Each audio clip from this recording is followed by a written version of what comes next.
Welcome back to another episode of What Are You Made Of with your boy, the unstoppable Mike C-Roc. You can be unstoppable too. You just need to know how. So go get that rocket fuel book at MikeCroc.com/book. Mike C-Roc, C-R-O-C, no K. MikeCroc.com/book and go get that rocket fuel book. Become unstoppable. Today, guys, thank you so much for coming in and joining us. I'm so thankful for your listenership. Thank you for the support that you've given me and also the movement, the What Are You Made Of movement and the Rocket Fuel book, which is selling like hotcakes and it's not even out yet. It's coming out March. Actually, by the time this episode comes out, it will be available on Amazon, but also the website. Today's guest is a friend of mine I met on Clubhouse, which I've been saying this often. This Clubhouse app has been a goldmine for relationships and for me being able to impact people as well as give and give and give. I'm just so thankful to bring Princeton on the show today. Princeton Clark has been a self-mastery coach for 17 years and has worked with people all over the world. He is the founder and CEO of Evolved Mastery, where he trains personal and professional lives through self-mastery, and I'm sure going after their potential. He is a contracted mastery coach for Tony Robbins and Dean Graziosi, who I've never heard of those guys before. Joking, of course. He is also the author of Awakening Your Inner Master. So, by the way, and he also has 7 beautiful kids, and I'm done with the bio. Let's get into your story, man. Welcome to the show, Princeton. Let's go. Hey, thanks for having me, brother. Always a pleasure to connect, man. We have a tradition here. We ask all of our guests to start the podcast the question, Princeton, what are you made of? Man, that's a loaded question, but I'm made of fire, brother. I'm made of pure light. Everything that I do, man, I am lit up from the inside out. I don't see anything that limits me. That fire is constantly burning, that passion, that pursuit to ignite change in the world. I'm just fire, brother, and I'm a fire starter. Yeah, I love it. I love it. So where did that come from? I mean, you weren't always like that, were you? Oh, no, not at all, brother. You know, growing up, I experienced a lot of different things in my life, from being abused as a young man, you know, as a child, you know, mentally, physically, emotionally. You know, I was molested between the ages of 9 and 11 and struggled with deep depression and, you know, ended up in gangs and on drugs. You know, a likely story for a lot of people who've experienced things like that, you know, but, you know, at the age of 23, you know, I tried to commit suicide. You know, just thinking that was my only way out. You know, I'd experienced so much in my life and I was like, there's no way that, you know, this has to be my life for the rest of my life. And I thought the only option I had, you know, at that time in my life was to just end it all, you know, and sitting in my car, it was September of 2003. I put a gun to my head, man, and I pulled the trigger and that gun misfired.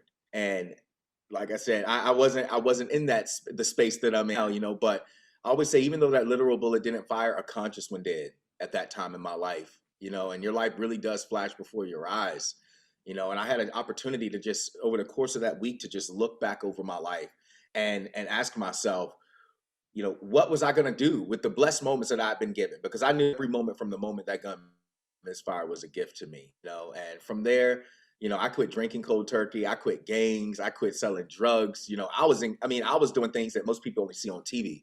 Well, You know, and so no, I have not. was that an easy out though? And as far as gangs go, was that an easy out? Like, did they just let you go? Man, it was, you know, I think for me, I isolated myself for like a year, you know, and so it wasn't one of those games. I guess I say, you know, coming from Virginia, where I came from, it wasn't like, you know, Bloods or Crips where you get beat in, you know, and you die to get out. You know, it was more one of those things. Most of the gang members that I was around were people that I had grown up with, like they Yeah. were family, you know, and so it's one of those things, like an honorable thing, like, because I had kids at the time. I had a family, you know, I just went to them. I said, you know, this isn't the life that I want for my kids, man. You know, you guys know I got love for you. I'll always have love for you, but it's time for me to make a change, man, because I end up dead. And I shared the story with him. I shared how I tried to kill myself, you know, and I told him straight up, I said, you know, at this point, it is what it is, you know, but you can't put fear in the heart of a man who just tried to take his own life. But I realized I've been given a second chance and I'm going to live it regardless of what you guys do. And, you know, luckily being in that situation, they were just like, man, you know, more power to you, bro. Like, if you can make it out, you give us hope, you know, and that was kind of shocking for me. I was scared in the beginning. I was like, how am I really going to approach this? You know, how am I going to talk to them? You know, because it was really that mindset of ride or die. But like I said, they were also my friends, you know, they knew my family, you know, and so we protected each other.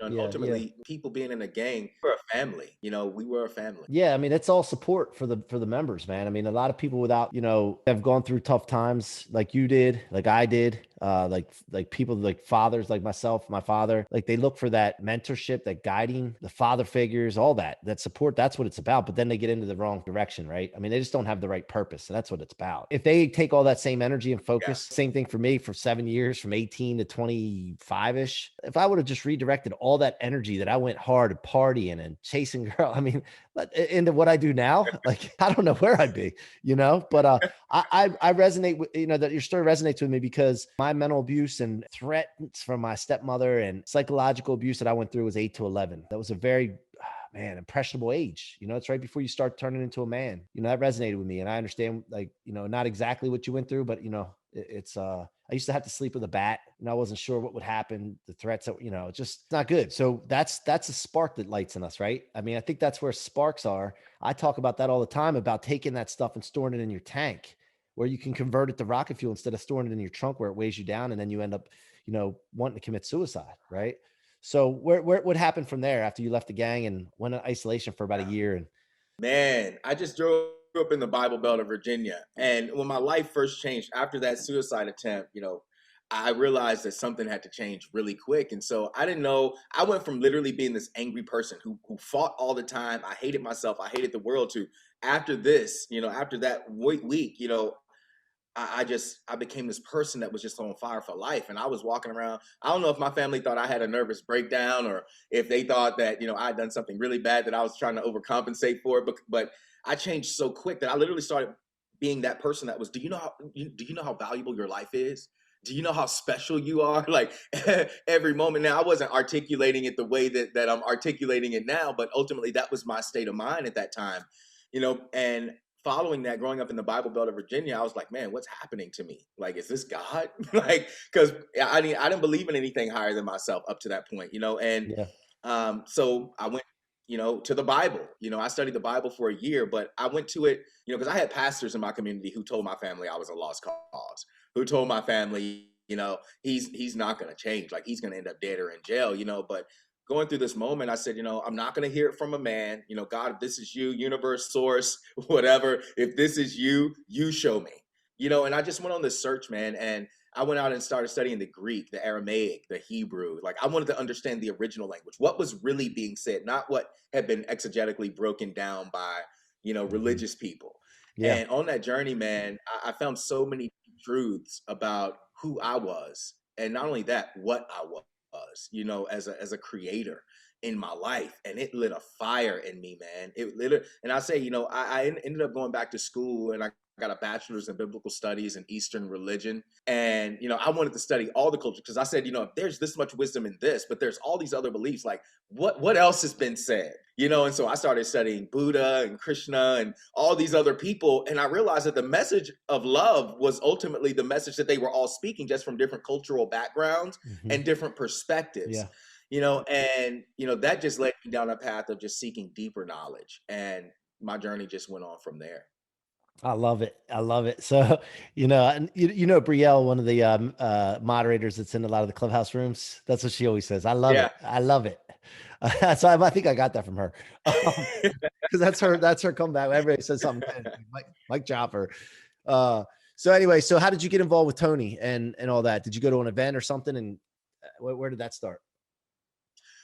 Oh man, that's a crazy story, because I've just been studying and mastering my craft, for years. And, I actually became a pastor first. I pastored for 5 years, and I kind of went in like Neo in the Matrix, like I'm gonna teach this stuff right. Like I'm gonna get the Yeah. message right. And I want these people to know the truth, because a lot of people are lost in religion. And after 5 years of realizing that, you can't use the system to change the system, you got to create something new. I stepped down, and I felt spiritually led to step down. Like I was set on a different path. And so dove deep into meditation and spirituality and personal development, professional development. So I was selling my clothes. I was selling stuff out of my house just to go to events. So I literally would just go to a bunch of events over the course of the years. And I started coaching. I started doing my own events. I started traveling and speaking. Fast forward to 2019, I'm in Arizona. I've lived in Arizona at that point for 10 years. And I just started my own podcast, Evolved to Mastery. And I wrote my first book. And I didn't publish that book, Awakening Your Inner Master, until 2020, the beginning of 2020. And it was crazy because it was coming up on Tony's 50th birthday. And I'm always following Tony. Tony's the guy. Yeah. I'm always following him. So I reach out to him on Instagram. And I know Tony doesn't, Tony's not over his Instagram. I know that. Mm-hmm. But I just shared my story there. And I was just like, whatever I got to do, and whatever I got to do to help you. I don't care if you pay me or not. I just want to get close to you. I just want to help the team. I want to impact the world. I know what my purpose is. And I got a message back from someone in this team was like, Tony's having his 50th birthday celebration in California. We'd love for you to come out. And that was about 2 weeks out. Unfortunately, I wasn't able to make it because of kids and family and stuff like that. But this just goes to say, when you put something out in the universe and you really ask for it, doors begin to open. Because it was about, I'd say maybe a month later. And I got I got a message on Instagram from one of my friends who's also a coach. And she said, hey, Princeton, I got somebody I want to introduce you to. And they have an opportunity. And I think you would be perfect for it. So I'm like, okay, yeah, I'm open to opportunities right now. A lot of doors are opening, so let's do it. So she connected me and my close friend now, Arvin, who was at the time the coaching director for Tony and Dean here at the mastermind.com office here in Scottsdale, Arizona. And we got on the phone and we just hit it all. Like we hit it off so good. He was like, okay, this is what your salary is going to be. This is what your responsibility is. When can you come in for an interview? That was Friday. That Monday I got interviewed and I actually started working in the office. I got hired as the first mastery coach in the new office that they had built out here. Awesome. And you're in Scottsdale? Yeah. Well, I live in Chandler now. I was living in Scottsdale at the time, but I live in Chandler now. Okay, I was out in Scottsdale which is 2 like weeks 15 ago. Yeah, I was out in Scottsdale 2 weeks ago. Oh, man. Yeah.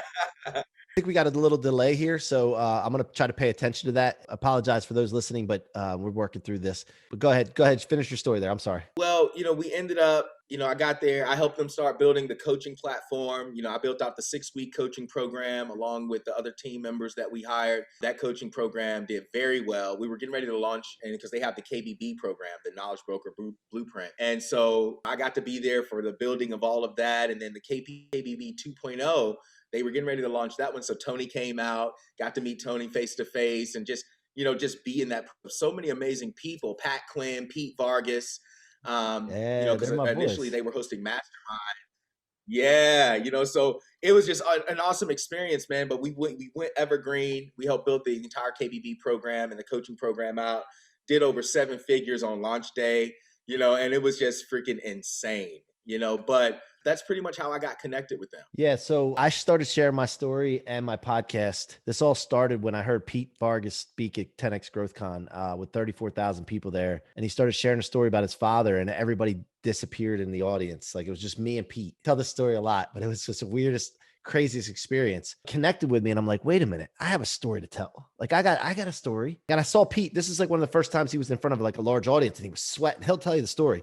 He was sweating, nervous. He looked scared to death on that stage. And I'm like, I could do that. And so right after that, I told the guys I was with, I said, I'm going to be on that stage. I'm going to be on many stages because if Pete Vargas can do it, not, by the way, I love Pete and I'm not saying anything to take this away. Just the way he appeared so scared. I said, if Pete Vargas can do it, C-Roc can do it.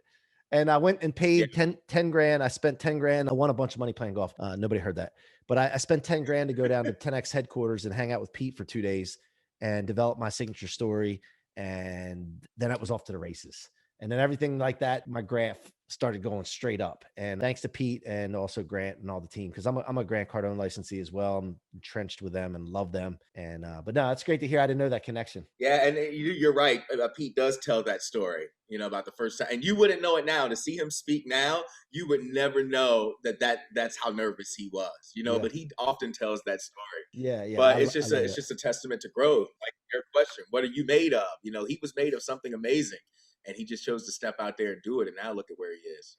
Yeah. And, I watched and I'm like, it's a great thing. When I say if Pete can do it, I can do it. It's about an inspiration. He's being an inspiration to people, not just the business part and not just the impact he's having, but it's an inspiration to see somebody from when they had their moment. That was his moment, dude. That was like his pivotal moment to see where he's gone from there. The people he gets to hang around with now, it tells me that we can all do it, dude. Like I watched the journey and I saw the blueprint. It fires me up to think about that. I knew you were a great dude, but I just didn't know the connections you had as well that I already had as well. So it's crazy how that that works. Small world, man. Mhm. What's next for you, Princeton? Yeah. What's the big thing you're going after right now? Right now, man, I realized something last year, because now, I'm no longer working full time in the mastermind.com office, because I realized after everything that happened last year with COVID, watching Dean and Tony pivot to virtual, and then all the stuff that went on with the riots and everything like that, I said, you know what, I have to start doing something else. And Tony and Dean would always say, don't ever sacrifice your vision for another man's vision, and so as much as I love being there full time, I realized that, I just launched my book and I wasn't promoting my book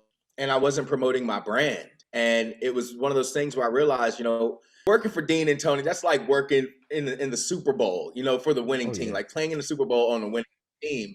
But at the same time, I realized that I had a vision that I needed to be manifesting. And so when I decided to leave, initially I was just stepping down. Their team had reached out to me and they said, we don't want to see you go. Like, we'd love to keep you on as a consultant or as a contracted coach to help build other programs. And, and so we had a talk, and that's how I became a contracted coach. And so now I help out with their mastery program that they do every month, and also their marketing momentum program that they do. And I just go in for, 6 days, 3 days at a time, twice a month. And I coach through those programs. But from there, I just started focusing on my brand, man. And then coming into this year, I rebranded everything, started changing up my logo, because I felt like just as my business had evolved, just as I had evolved, my business was evolving. Yeah. And so right now, what's ahead for me is I'm building a team. I'm putting together a team of coaches. I'm putting together, just a social media team, a media team, and just really starting to bring together a system, because there's no way, especially with Clubhouse, man, I know you feel it just like I do, made so many amazing connections. But what I started realizing was, I had people reaching out to me for podcasts, people reaching out to me for events, people reaching out to me, for a plethora of things, but also had people reaching out to me for coaching and programs. And I said, you know what, it's time for me to get on the ball, but I can't do it by myself. Yeah. And there's no way I'm going to be able to scale. So right now, I'm just moving into scaling my new programs, my new classes. I'm getting ready to launch the Ignite Your Power summit that I'm going to be hosting. I'm getting ready to launch the Awakening Your Inner Master course. And, just a lot of things are beginning to happen right now. And so my main focus right now is just building that team. And I got a lot of amazing people around me right now. So when you are going on putting your content out, like, do you have to be very careful not to use Tony and Dean stuff, or how do you navigate that? Well, I mean, sign a non-compete, which simply means I can't take any of their intellectual property or any of that stuff and use it for my own, stuff that we're using in the, but ultimately, because I reached out to them because that was one concern that I had, because again, it's like you said earlier in the podcast, you've been in this game long enough, there's nothing new really being said.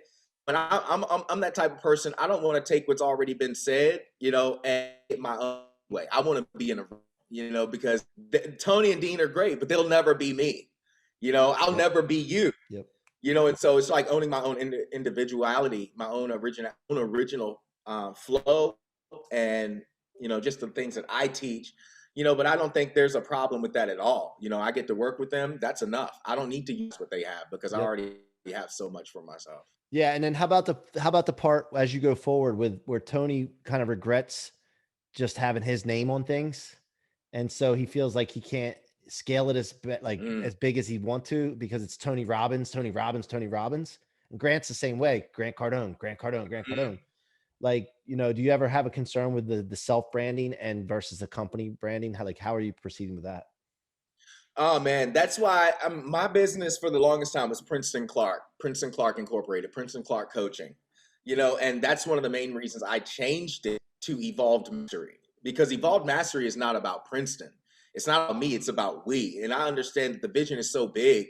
Again, I can't carry it alone. And just like my story can impact millions of people, so can so many other stories. And so I wanted to create a platform where I could bring in other coaches, other speakers, other teachers, other agents of change, and I could build them. And so, yeah, Princeton is one of the puzzle.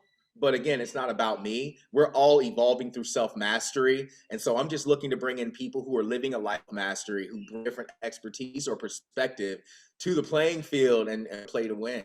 And what's your definition? What's mastery mean to you? Mastery to me means surrender. It's not this thing of force. Like most people think, like, I gotta master this. I gotta master this. Bruce Lee has this quote, and the quote is, "I do not fan practices 1,000 kicks. I fear the man who practices kick 1,000 times." And so when I talk about mastery, I'm talking about surrendering. What am I surrendering to, or what am I surrendering? I'm surrendering ego. Number one, bring perspectives or this persona, this ideal that I've created mentally, physically, emotionally, spiritually, and entering into love.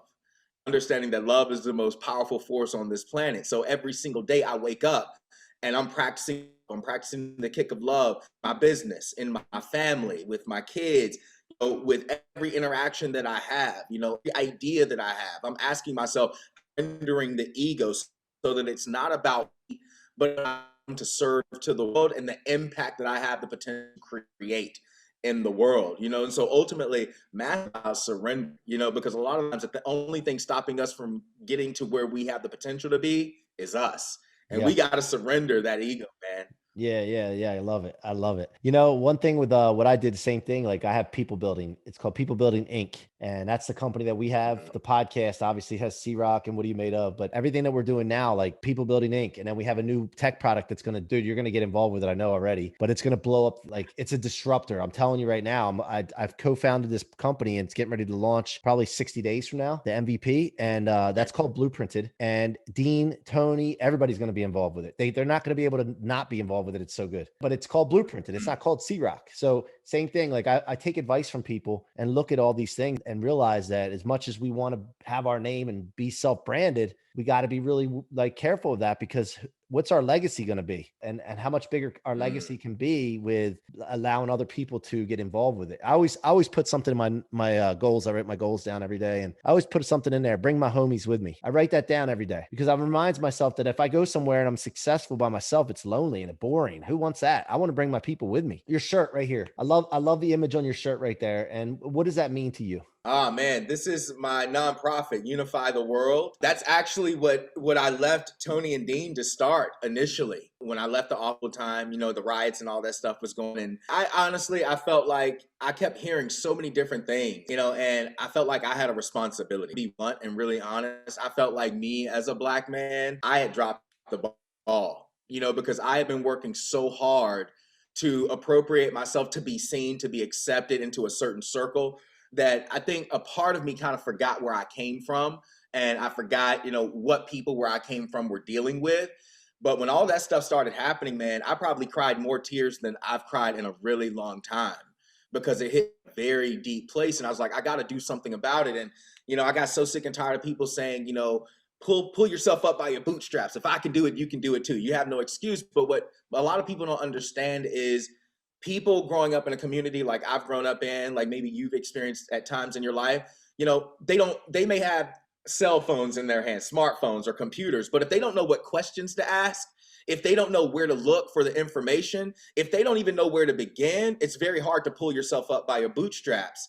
And I know I didn't know I had to seek that stuff. I had to read a lot, Yeah. when I changed my life. But when I found the world, I wanted to bring people together, realize spirits on having different human experiences. Those experiences different. We're more alike than we are, And another thing, I don't believe that racism is the biggest problem right now. I believe that the problem right now is prejudice.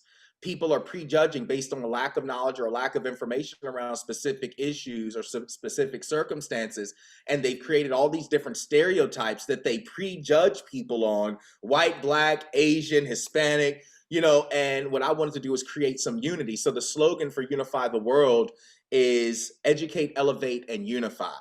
Because if we can educate ourselves, we can elevate ourselves. And if we can elevate ourselves together, we can unify together. And Yeah. so one of the main things that we're creating is called the Unity Project. And the Unity Project is, we're going to be developing an app, and the app is going to be to provide free education to minorities.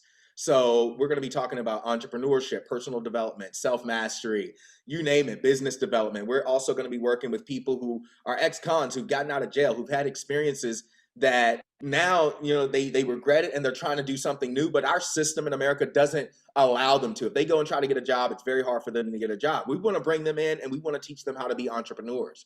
We want to know how to take their experiences, turn it into wisdom that they can apply to build something that not only reinvigorates or inspires our communities, but it also raises the morale, adds some social capital to those communities, and start revamping and really showing up how we shift the social structure of everything.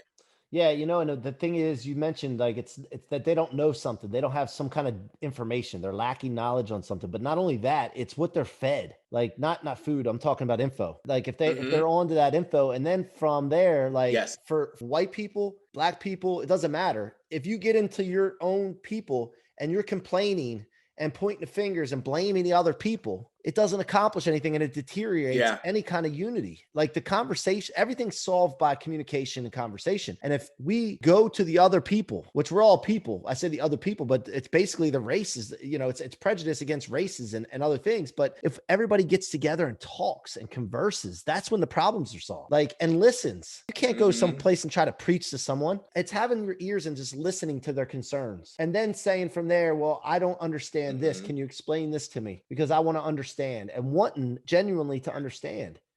But when people get into their own communities and they just complain and talk about the other one, then they're more a problem than the solution, and so I agree with you, man. Is there anything I can do to help you with that? I want to be a part of that.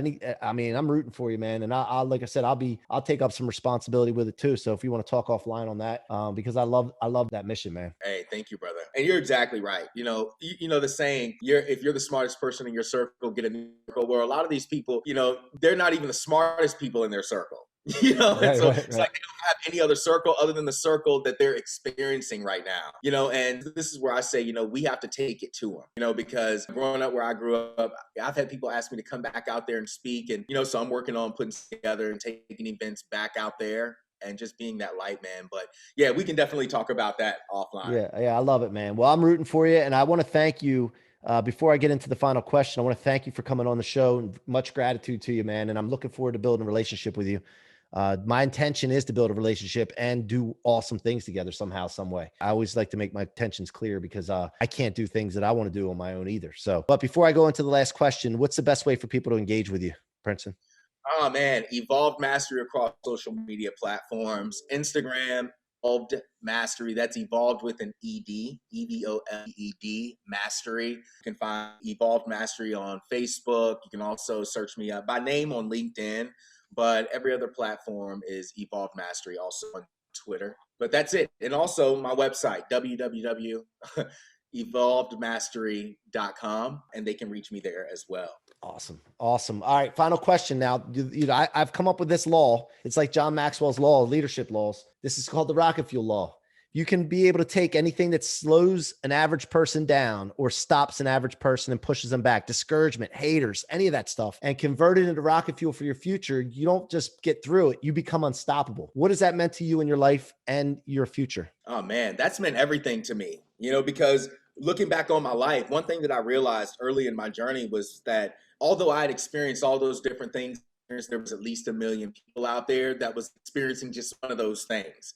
And so that lit a fire on me, and I found purpose, because we all know we serve millions of people. So every day I wake up, it's not about what I can get. It's about how many people I have the potential to serve. And man, you want to talk about a fire, it never leaves my mind. I eat, sleep, and breathe this, because I realize that personally and professionally, there are people out there who are experiencing or growing through something that I've already experienced and already come out of to be successful in, and so that's my rocket fuel. My rocket fuel is love, and love through service, helping other people to awaken their own inner master. Absolutely. As Brielle says, love it. So look, man, I'm very, like I said, I'm thankful for the opportunity to have you on my show. Thankful for the future that we'll have an impact in the world. If there's anything I can ever do for you, man, all you got to do is reach out, but we'll be connected on Clubhouse as well. And I'd love to be on your show as well. I think my assistant reached out to you. So check that out. Look for that email, and I'll come on, light your show up too. Yes, sir. Let's do it, brother. Love you, man. Thank you, Princeton. You guys have been listening to the What Are You Made Of podcast with your boy, the unstoppable Mike C-Roc. You can be unstoppable too. Go get that rocket fuel book. It's available now. Till next time, be unstoppable.